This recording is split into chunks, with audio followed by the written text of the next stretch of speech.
నమస్తే, welcome to Andhraprabha. నేను రఘునందన్.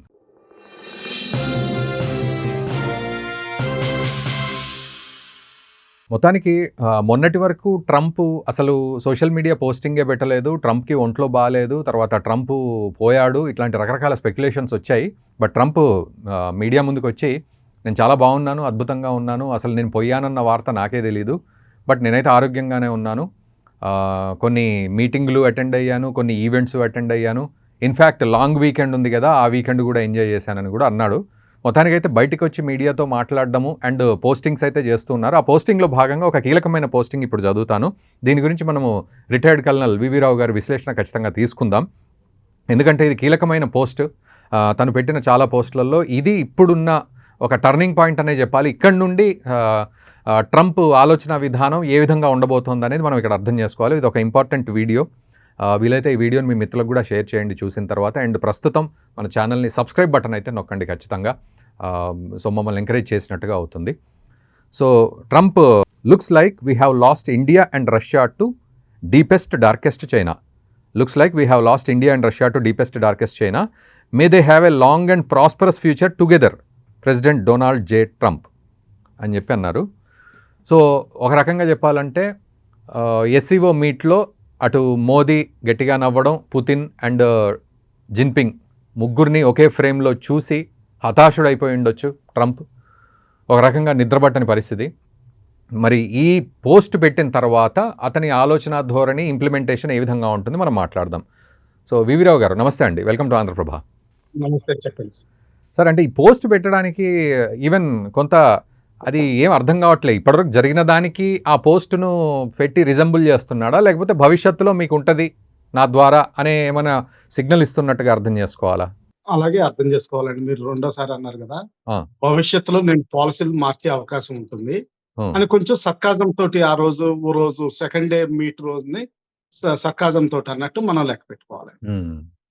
అంతేగాని సీరియస్ ఇంపాక్ట్ ఉంటుందని ఆయన కూడా అసెస్ చేయట్లేదు. ఎస్ఓ మీట్ లో మనం గ్రహించాల్సింది ఏంటంటే, ఎస్ఓ మీట్ వల్ల బ్రిక్స్ కరెన్సీ వల్ల మాక్సిమం బెనిఫిషియరీ చైనా ఒకటేనే. మన ఇండియాకి ఏంటంటే కొంతవరకు బెనిఫిట్ ఉంది, కానీ ఏంటంటే అంత సబ్స్టాన్షియల్ కాదు మనకి. మా చైనా ఎస్సీఓ మీటింగ్ లో బోర్డర్ గురించి ఏం మాట్లాడలేదు. కేవలం పీస్ అండ్ ట్రాంక్విలిటీ మెయింటైన్ చేయాలి, బోర్డర్ ఇష్యూస్ గురించి ట్రేడ్ ఆఫ్ చేయకూడదు అన్నారు అంతే. మనకిచ్చిన కన్సెషన్స్ ఏమన్నా ఉంటే అది కైలాష్ మానసరోవర్ మాత్రమే చెప్పుకోదగ్గది. ఇంకా మిగతా కన్సెషన్స్ ఏమీ లేవండి. వాళ్ళు ఎక్స్పోర్ట్ చేయాలని చూస్తున్నారు తప్పితే గానీ ఇంపోర్ట్స్ మన నుంచి ఏం తీసుకునే పరిస్థితిలో లేరు. మనకి రేర్ ఎర్త్స్ కొంచెం ఇచ్చారనుకోండి, అది ఏంటంటే బేసికలీ మనకి ఇంపోర్ట్, అది వాళ్ళకి ఎక్స్పోర్ట్, మనకి ఇంపోర్ట్. అందులో రేర్ ఎర్త్స్ ఇచ్చినంత మాత్రాన బ్యాటరీ బిజినెస్ ఇదంతా మనకి మైగ్రేట్ అయిపోతుందని అనుకోవక్కలేదు. అది చైనాకి తెలుసు.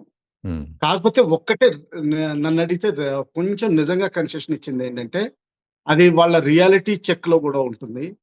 పాకిస్తాన్ తోటి సిపెక్ కారిడార్ దాంట్లో railway tracks development, modernisation of railways ఉంటే అది చేయకుండా మీకు మీరు డబ్బులు రేజ్ చేసుకోండి అని చెప్పేశారు. అంటే కరాచీ నుంచి ఇస్లామాబాద్ లింక్ అప్గ్రేడ్ చేయాల్సి ఉందండి. దానికి ఒక $2 బిలియన్ పైన కావాలి. అది ఇవ్వడానికి నిరాకరించింది. ఎందుకంటే వాళ్ళకి ఇప్పుడు తెలిసి వస్తుంది పాకిస్తాన్ అంత ఉపయోగం లేదని నిజంగా. ఎందుకంటే వాళ్ళకి ఏ మినరల్ రిసోర్సెస్ కావాలైతే అది బలూచిస్తాన్ లో ఉన్నాయి. బలూచిస్తాన్ వాళ్ళు జరగనివ్వట్లేదు. తర్వాత వీళ్ళు వెళ్ళి అమెరికాతో కూడా ఫేవరబుల్ గా మాట్లాడుకుంటున్నారు. అమెరికాకి కూడా మినరల్ రిసోర్సెస్ ఇస్తామని చెప్తున్నారు. ఇప్పుడు దాదాపు 64 బిలియన్లు ఖర్చు పెట్టింది చైనాది, మొత్తం వేస్ట్ అయిపోయేటట్టు ఉంది. సో ఆ విధంగా చైనా నిజంగా బాగుపడుతుంది తప్పితే గానీ ఇండియాకి ఏంటంటే కేవలం అమెరికాకు ఒక మెసేజ్ పంపించడం జరిగింది. అంటే ఏంటంటే, మీరు టారిఫ్స్ ఎక్కువ చేస్తే మేము మా చేసినంత మాత్రాన మా ఎనర్జీ సెక్యూరిటీ పాలసీ మార్చుకోము. తర్వాత ఏంటంటే మాకు ఆల్టర్నేటివ్ మార్కెట్స్ డెవలప్ చేసుకోవాలని చూస్తాము. ఆ విధంగా మనం అమెరికాకి చెప్పాము అంతేనండి. నిజంగా చూస్తే ఏంటంటే అమెరికా ఇండియా రిలేషన్స్ ఇంకా డీపర్ అండి. ఇదేదో టెంపరరీ టారిఫ్స్ వేసినంత మాత్రాన పెద్దగా ఎఫెక్ట్ అయ్యేటట్టు లేదు. ఎందుకంటే మనం first democracies thought process same ఉంటుంది. Intellectual manpower, thinking same line లో ఉన్నాయి. రష్యా, చైనా ఏంటంటే కమ్యూనిస్ట్ కంట్రీస్. ఒకవేళ దాని తర్వాత 80th మిలిటరీ పీరియడ్ ఏదైతే జరిగిందో, అందులో మన ఇండియా భాగం లేదు చూడండి.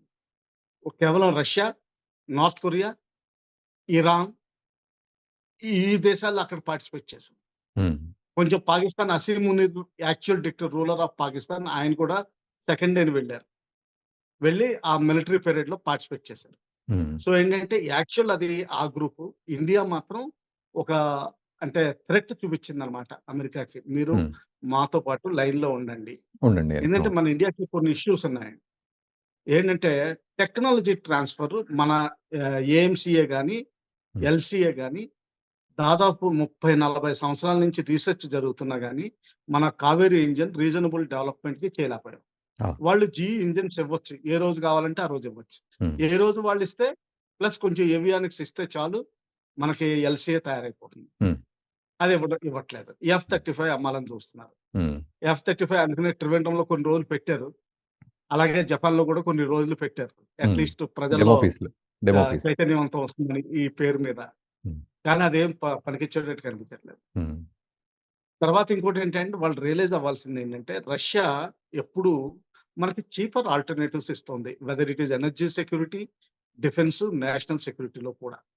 హ్మ్. మనం రష్యా తోటి నిజంగా ఫ్రెండ్స్ ఉంటున్నాం గానీ, చైనా తోటి మాత్రం ఆచితూచి అడుగు వేయాల్సిందే మనం.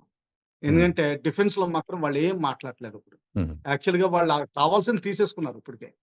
సో, ఈ లైన్ అయినా సరే దీన్ని డిఫాక్టో బెటర్ చేద్దామని అనొచ్చు వాళ్ళు. అది కూడా అంటలేదు వాళ్ళు. హ్మ్. అంటే చైనా ఆహ్, ప వ పరిస్థితి మనకి క్లారిటీ వస్తుంది. హ్మ్. రష్యా మనకి Su-57 జాయింట్ డెవలప్‌మెంట్ ప్రొడక్షన్ అన్నీ ఇస్తానంటుంది. తర్వాత S-500 ఏదైతే నెక్స్ట్ లెవెల్ మిసైల్ సిస్టమ్ ఉందో, అది కూడా జాయింట్ ప్రొడక్షన్ అండ్ డెవలప్‌మెంట్‌కి ఇస్తానంటుంది. సో, ఆ విధంగా మన నేషనల్ ఇంట్రెస్ట్‌లో చూస్తే రష్యాకి దగ్గరలో ఉండడంలో మనకి తప్పేం లేదు. ఓకే. అలాగే అజర్బైజాన్‌ని మనం ప బ మెంబర్‌షిప్ ఇవ్వడానికి నిరాకరించాం. అవును. దానివల్ల తప్పుకోవాల్సొచ్చింది. హ్మ్. ఇంకా ఈ ఎస్‌సీఓ మీట్‌లో ఇంకొంచెం ఫాయిదాలు మనకొచ్చినియేంటంటే, పెహల్గామ్‌ని టెర్రరిజం కింద చూపిచ్చారు. అందులో చూపించారు. హ్మ్. లాస్ట్ టైమ్ రాజ్‌నాథ్ సింగ్ గారు వేరే మీట్‌లో ఎళ్ళినప్పుడు, ఆయన సంతకం పెట్టకుండా వచ్చేసారు. జాయింట్ కమ్యూనికే. ఇప్పుడు ఈసారి ఇంక్లూడ్ చేశారు. హ్మ్. కానీ ఎలా ఇంక్లూడ్ చేశారు?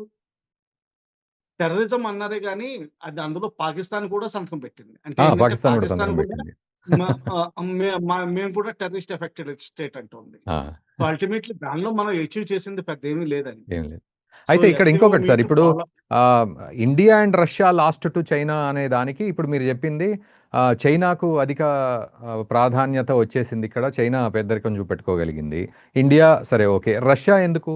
అంటే ఒక మోదీ ఫ్రెండ్‌గా రష్యా ఉన్నారు గాబట్టి, పుతిన్ ఉన్నారు గాబట్టి తను గూడా మిస్ అయ్యాడనేనా తన ఉద్దేశం అక్కడ? అంటే యాక్చువల్‌గా ఏంటంటే అండి వ ఒ ఒక విధంగా కాంప్లెక్స్ ఇష్యూ అన్నమాట. హ్మ్. పుతిన్, ట్రంప్ గారు కూడా ఫ్రెండ్సే ఒక విధంగా చూస్తే. హ్మ్. అవును. ప్రీవియస్ ఎలక్షన్స్‌లో ట్రంప్ గారి ప్రమేయం పుతిన్ గారి ప్రమేయం తప్పనిసరిగా ఉంది. హ్మ్. అందువల్లే ట్రంప్ గారు గెలవగలిగారు అప్పుడు ఆ ఆ! రోజుల్లో. అంత పాపులారిటీ లేకపోయినా గాని సడెన్‌గా పాలిటిక్స్‌లోకొచ్చారాయన. హ్మ్. వ బ చిన్నప్పటి నుంచి పాలిటిక్స్‌లో లేరు. హ్మ్. ఇండస్ట్రియలిస్ట్‌గా ఉంటే సడెన్‌గా పాలిటిక్స్‌లోకొచ్చారు. అంత కేపబిలిటీ వచ్చిందంటే అది పుటిన్ గారిది. ఆ! ఇప్పుడు పుటిన్ గారిది యుక్రెయిన్ వార్‌లో పైచేయి ఉంది. హ్మ్. అలాస్కాలో క్లారిటీ వచ్చేసింది. అలాస్కాలో ఎందుకు పెట్టారంటే వేరే టర్కీ మిడిల్ దేశంలో పుతిన్ గారు రారు ఎందుకంటే ఆయన మీద international court of justice warrant ఉంది. హ్మ్. ఆయన దానిలో ఎవరైతే మెంబర్స్ ఉన్నారో వాళ్ళు అరెస్ట్ చేయాల్సిన అగత్యం ఉంది. హ్మ్. ఇండియా దానికి సిగ్నేటరీ కాదు. అమెరికా దానికి సిగ్నేటరీ కాదు. చైనా సిగ్నేటరీ కాదు. హ్మ్. ఈ దేశాలు విజిట్ చేస్తూనే ఉంటారాయన. వేరే దేశాలకు రమ్మంటే పుతిన్ గారు రారు. హ్మ్. ప్లస్ ఆయనకి తెలుసు నేనిప్పుడు స్ట్రెంగ్త్‌లో ఉన్నాను. ఇప్పుడు యుక్రెయిన్‌ని ఒప్పించాల్సిందంతే. ఈస్టర్న్ పోర్షన్స్ రష్యా దగ్గర ఉండిపోతాయి. ఇక మిగతాది నువ్వు యుద్ధ విరామం తీసుకో. యూరోపియన్ యూనియన్‌లో కావాలంటే జాయిన్ అవ్వు. నాటోలో మాత్రం లేదు అన్నాడు. హ్మ్. అయితే జెలెన్స్కీ గారు ఏం చేస్తున్నారంటే మిసైల్స్ అడుగుతున్నారు. మిసైల్స్ హ్మ్. డిప్లాయ్‌మెంట్. Patriot missiles. హ్మ్. పేట్రియాట్ మిసైల్స్ డిప్లాయ్ చేస్తే నాటోలో లేకపోయినా గాని నాటోలో ఉన్నట్టే లెక్క. ఆ! ఎందుకంటే నాటోలో ఉన్న ఇంపాక్ట్ వచ్చేస్తుంది. వచ్చేస్తుంది. సో, అవును. అది అమెరికా ఇచ్చే ప్రసక్తి లేదు. హ్మ్. ఆయనేం చేశారంటే ట్రంప్ గారు $600 బిలియన్‌లు జెలెన్స్కీ గారు ఏదైతే రీకన్‌స్ట్రక్షన్ కోసం అడుగుతున్నారో హ్మ్. దాన్ని యూరోపియన్ యూనియన్‌ని పే చేయమంటున్నారు. హ్మ్. యూరోపియన్ యూనియన్ పే చేయడానికి కూడా సిద్ధంగానే ఉన్నట్టు కనిపిస్తోంది. హ్మ్. ఎందుకంటే నిన్న మాక్రోన్ సిట్యుయేషన్ చూస్తే హ్మ్. ఆయన ఏమన్నారు, మేము 28 కంట్రీస్ అంటే బేసికల్లీ యూరోపియన్ యూనియన్ కంట్రీస్ అన్నీ ఈ ఈ యుద్ధ విరామం అయిన తర్వాత మేము అక్కడ ఫోర్సెస్ డిప్లాయ్ చేయడానికి తయారుగా ఉన్నాం. హ్మ్. ఫోర్సెస్ డిప్లాయ్‌మెంట్ ఎప్పుడు అవసరం వస్తుంది? సీజ్ ఫైర్ అయ్యి యుద్ధ విరామం యుద్ధం టోటల్‌గా ఆగిపోకుండా సీజ్ ఫైర్ అయితేనే ఫోర్సెస్ కావాల్సొస్తుంది. హ్మ్. లేతే ఫోర్సెస్ అవసరం లేదు. ఆ! ఫుల్ యుద్ధం జాయింట్ అగ్రీమెంట్‌లో ఆగిపోతే. హ్మ్. ఇప్పుడు దీనికి నెక్స్ట్ చూడాల్సిందేంటంటే జెలెన్స్కీ గారు ఇండియాకొస్తారు. హ్మ్. దీనితోటి మోడీ గారి ఇంపార్టెన్స్ ఇంకా పెరుగుతుంది. హ్మ్. ఎందుకంటే ఒకవేళ మోడీ గారు ఈ ట్రూస్‌ని అగ్రీ చేయించగలిగారంటే రష్యా తోటి, హ్మ్. అది బహుశా జరిగే అవకాశాలు కూడా చాలా వరకు కనిపిస్తున్నాయి. ఓకే. రా వీళ్ళ ఫ్రెండ్‌షిప్ ఇదంతా. సో, ఈ విధంగా జరిగితే మాత్రం ఇండియా స్టేచర్ ఇంకా పెరుగుతుంది. ఓకే. ఇండియా పవర్ పెరుగుతుంది. ఇండియా సెల్ఫ్ రిలయన్స్ అంటే అట్‌లీస్ట్ ఆత్మవిశ్వాసం పెరుగుతుంది. ఓకే. సెల్ఫ్ రిలయన్స్ ఫిజికల్‌గా లేకపోయినా గాని, హ్మ్. ఎందుకంటే మనకి కొన్ని మ్యానుఫ్యాక్చరింగ్‌లో మనం చాలా వీక్‌గా ఉన్నాం. హ్మ్. అలాగే అల్ట్రా టెక్నాలజీలో అంటే ఏవియానిక్స్ తర్వాత ఏరో ఇంజిన్స్ ఇటువంటి వాటిలో తక్కువగా ఉన్నాం. చాలా తక్కువగా ఉన్నాం. దీనికి హెల్ప్ కావాల్సింది. మరి అదెలా చేస్తామో ఇప్పటి వరకు ఓకే. ఆలోచించాల్సింది. అయితే బహుశా అమెరికా కూడా అగ్రీ చేసి మనకి టారిఫ్స్ కొంచెం తగ్గించే అవకాశం ఉంది ఫ్యూచర్‌లో. సో, సో ఇప్పుడు అంటే ఈ ఈ మన ఈ పోస్ట్ ప్రకారంగా గనక ఆలోచిస్తే సార్ ఫైనల్‌గా చెప్పండి. ముగ్గురికి గూడా ఆల్ ది బెస్ట్ అన్నట్టుగా మాట్లాడారు గదా! ఆయన. సో, ఏమిటి అది అంటే ఊరికే మీరిప్పుడు సర్కాజం. సర్కాజం. సర్కాజమే. అహా! ఓకే. మీరు సర్కాజం అంతే. హ్మ్. అంతకంటే ఇంకేం లేదు. ఓకే. ఎందుకంటే ట్రంప్ గారికి కొంచెం పబ్లిక్ రిలేషన్స్ ఎక్సర్సైజ్ ఆయనది అదొక డిఫరెంట్ స్టైల్‌లో ఉంటుంది. అవునవునవును. సర్కాజం కూడా ఎక్కువ వాడతారాయన. అవును. హ్మ్. ఓకే. అంతేగాని ఏదో 2 గ్రూపులయిపోయినట్టు ఇప్పుడు ఆ లెక్కనైతే రేపు చైనా ఏం చేస్తుందంటే అండి యాక్చువల్‌గా చైనా బిగ్గెస్ట్ బెనిఫిషియరీ ఎందుకంటానంటే, ఇప్పుడు ఇది ఇంకొంచెం ప్రోగ్రెస్ అయితే ఇలాగే హ్మ్. చైనా తైవాన్‌ని వెనక్కి తీసుకునే ప్రయత్నం చేస్తుంది. ఆ! ఆ! ఎందుకంటే అమెరికా ఐసోలేటెడ్ అయిపోతుంది. కేవలం హ్మ్. యూరోపియన్ యూనియన్ వాటికి సపోర్ట్‌లో వస్తారు. హ్మ్. ఆస్ట్రేలియా. హ్మ్. ఆస్ట్రేలియా, జపాన్ పెద్ద ఏం చేయలేరు. ఇండియానే చేయగలదు. హ్మ్. సో, ఆ విధంగా ఏంటంటే ప్రస్తుతానికి రౌండ్ మాత్రం చైనా గెలుస్తున్నట్టు మనం లెక్క పెట్టుకోవచ్చు. ఓకే. రష్యా, ఇండియా హెల్ప్ చేసినందుకు. చైనాకి సపోర్ట్ ఇచ్చినందుకు. అంతే. ఇంకా అంతకంటే మనం ఇంకా డీప్‌గా ఎక్కువ చూడాల్సిన అవసరం లేదండి. Right sir. Thank you very much V V Rao garu. ఈ అంశంపై మాకు విశ్లేషణ అందించినందుకు. సో, మొత్తానికి ఆహ్, సోషల్ మీడియాలో అంటే ట్రూత్‌లో ట్రంప్ పోస్ట్ చేశారు. డీపెస్ట్, డార్కెస్ట్ చైనాకి ఇండియా, రష్యా వెళ్ళిపోయింది. We lost India and Russia to deepest, darkest China అని చెప్పి అన్నారు. ముగ్గురికి ఆల్ ది బెస్ట్ అన్నారు. సో, ఇది కేవలం సర్కాజంతో కూడిందే కానీ వ్యూహాత్మకంగా మాట్లాడింది పెద్దగా కాదు అనేది అర్థమవుతోంది. బట్ ఏదేమైనా తన ఆలోచనలు ఇంకా విపరీతంగానే ఉంటున్నాయి డొనాల్డ్ ట్రంప్‌వి. నేను ఏదైనా చేస్తా అన్నట్టుగానే ఉంటున్నాయి. రష్యా నా మాట వినకపోతే ఇంకేదైనా చేస్తా. భారత్ మీద ఇంకా సెకండ్, థర్డ్ విడతలు కూడా వేస్తా అని చెప్పి రిపోర్టర్‌తో మళ్ళీ నిన్న మొన్న మాట్లాడడం. ఇవన్నీ కూడా ఉన్నాయి పెండింగు. సో, ఇక్కడ తగ్గాలో, నెగ్గాలో అనే విషయం అటు డొనాల్డ్ ట్రంప్ చేతిలోనే ఉంది. దాన్ని బట్టి చూద్దాం భవిష్యత్తులో ఎలాంటి పరిణామాలు ఉంటాయనేది. మీరు కూడా ఈ వీడియోని చక్కగా కామెంట్ చేయండి దీనికి సంబంధించి. మరోవైపు మిత్రులకు కూడా షేర్ చేయండి. Thank you very much.